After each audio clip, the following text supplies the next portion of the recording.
自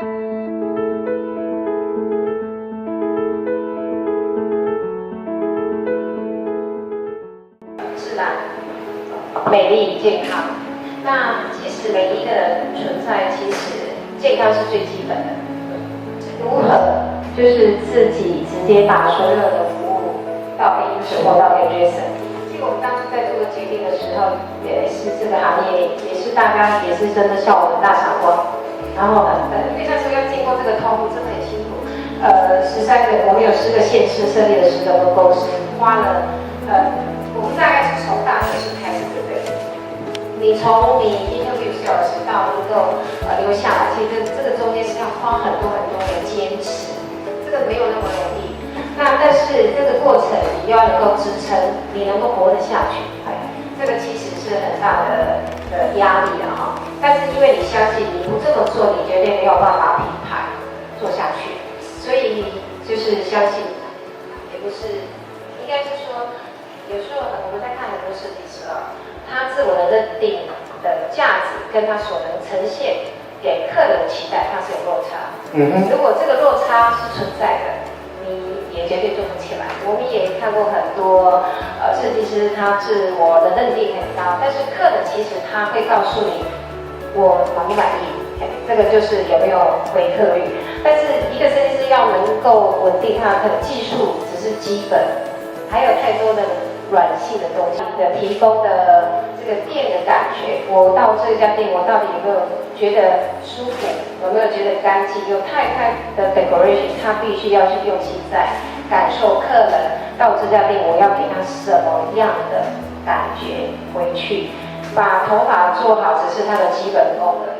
所有实验室的人，他们都有个信念，他们每一次的所谓的失败，在别人视为失败的过程当中，都是更接近成功的某一个步骤。所以在我们公司一开始创立的时候，我们希望放置了一个实验室的精神。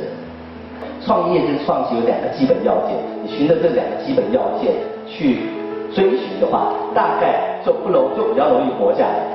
2个条件，第一个条件是它是民生必需品，它只生活在我们周遭，不是遥不可及，它被大多数的人围绕着，它是民生必需。第2个条件很有趣，就是大家都在complain，大家都在骂，但没有任何人提出一个解决方案。第一个要做的事情，说你为什么会有不一样的行为？原因取决在因为你有不一样的思考。当你有了不一样的思考，你才会有不一样的行为，才可能会有一个不一样的结果。你变成一个品牌，有所谓的品牌价值。所以一开始的时候，我们就开始决定说，我们要采取另外一个策略。我们并不把自己当做一个所谓的品牌代理商，然后做一个转手的中间人，我跟国外买产品，然后再把产品用台湾做生意的方式卖给别人，做一个中间转手的，这没有品牌价值。尤其在这个时代里面，中间人如果你没有价值的话，你可以背任何东西把它抛开，你不可能。那这个才是真正我觉得品牌的价值。那这个也是为什么我们要从这样的研发。其实商品应该是说，我们大家对这个洗发精的概念，其实它并不是一个你愿意花的很多钱去买，可能一般人在一瓶洗发精花的500-600块，但是这个品牌它要传达的是我 I give you beauty and health， 就是这样。只有我自己的品牌，我希望就是这样。但是这个 basic 就是 by nature 这样子，就是说从一个品牌到一家法拉利一样，你到底你要呈现什么样的氛围给你的客人是你的定位。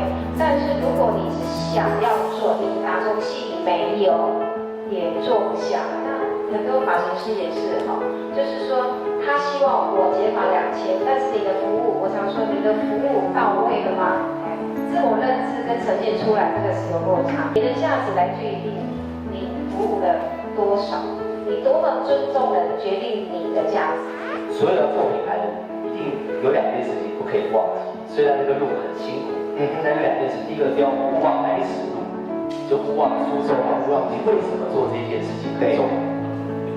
有的时候我们会迷路的，在过程当中有很多陷阱，很多诱惑啊。但是只要当你遇到这些的时候，稍微停下来，回头想一下，说你的初衷到底为什么要做这件事情？然后还有一个是你要血汗，就像正言法师说的，知道方向就不怕路，知道方向就不怕路远。所以也就是说，如果你知道你的目的地是高雄，我今天从台北出发，我现在到台中，我知道我大概还有多久会到，因为我知道我的目的地是高雄，所以一定要确定方向，那品牌的成立才有可能性。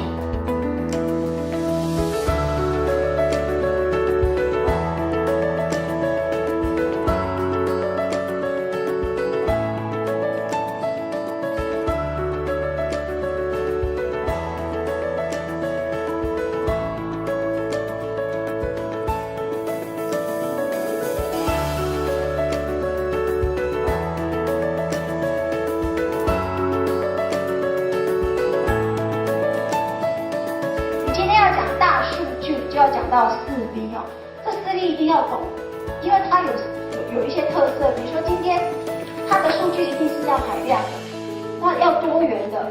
这几年电商的崛起，很多的客户在决定之前，其实他都已经做好线上的搜集产品啊、公司甚至使用者的经验。那对他们来讲呢，前线的销售人员其实已经不再主导销售的结果，反而是行销人员的角色比较吃重。那在这个全新的架构底下呢，我觉得数据就像是因子一样，你必须要将行销跟业务作为完美的结合。所以呢，行销是在创造机会，业务是在把握机会的。那我们必须要把行销跟业务这两个东西结合起来呢，我们才能够去打造所谓的销售加速器。我个人觉得未来赢的关键啊，应该是在怎么去运用大数据背后所赋予的商业价值。你懂得用这些的人，才是未来的赢家。Spam 是什么造成的？你在对的时间做的事情，它就是 service。你的 timing 错了，它就是 spam。这在讲什么事情？你把时间弄错了，其实你在用不对的方法，在跟不对的消费者在做沟通，那消费者还为什么理我们？这是一个很关键的一个问题。其实这也是在这个过程中跟大家分享的第一个观念，就是在大数据时代，数据只会一直大下去。但是我们在面对数据的时候，我们要先去学什么？要先学减法这件事情。数据会一直大，但是当你没有一个 focus， 没有一个聚焦去解决某一个问题的时候，你很容易就发生掉。我是讲数据只会大，不会小。但是真正关键是我们在应用的过程中，到底它对我们带来了怎么样的一个价值？而且大家会发现，数据在未来来讲，大家常讲嘛，以前是石油世纪，对不对？觉得石油最值钱，未来会发现数据会取代。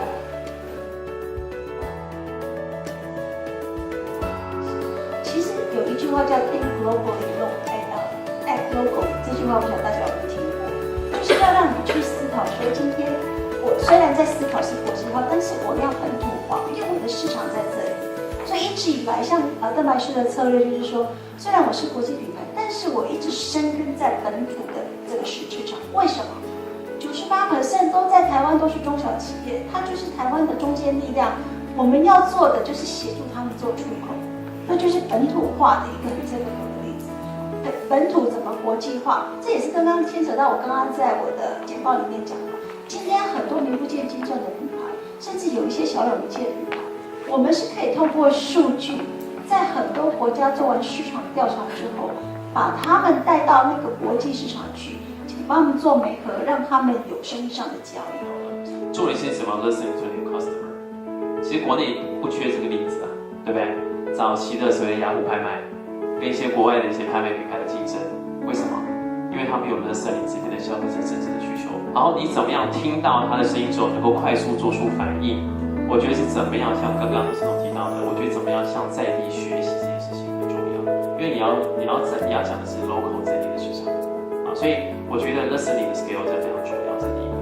第二个，本土品牌如果国际化，其实这又提到一件事情，说其实未来的这种的这个商业根本用国际数据化了之后，数位化了之后，所以我们这里也提到一个过去传统的东西，我们叫做企业或者叫行业加 digital。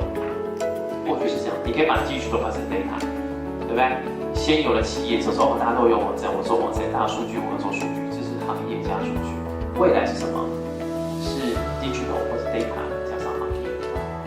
所以未来在数据跟数位的合作过程中是一个跨的过程。